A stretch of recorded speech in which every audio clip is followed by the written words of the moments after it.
ఇంటికి రమ్మంటే రానంటుంది. ఇంకేం మాట్లాడాలి? బాగుంది. తను రాను అంటే నువ్వే వెళ్ళాలి. ఆడవాళ్ళు ఊరికే రాను అనదు. దాని వెనక ఎన్నో కారణాలుంటాయి. మీకేం తెలుసు చెప్పు? చూడాలనుకున్న ఆ ఇంటికి నేను వెళ్ళాలా? నీ చావు నాపినా మన మనిషి కూడా అదే ఇంట్లో ఉంది. మన అనుకున్న వాళ్ళని కలవాలి అనుకున్నప్పుడు కాదు అనుకున్న వాళ్ళని దాటుకుంటూ వెళ్ళాలన్నయ్యా. చెప్పడానికి బాగానే ఉంటుంది, కానీ ఎలా వెళ్ళాలి? ప్రతి పరిష్కారం ప్రశ్న నుంచే మొదలవుతుందన్నయ్యా.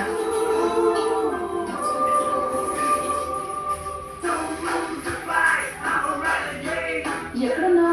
భూమి కోసం వచ్చాను. నీకు భూమితో మాట్లాడాలని ఉంటే, మళ్ళీ గొడవ జరగకుండా ఉండాలి అంటే నువ్వు గోడ దూకి పిల్లిలా వెళ్ళి మాట్లాడొచ్చేసాయి.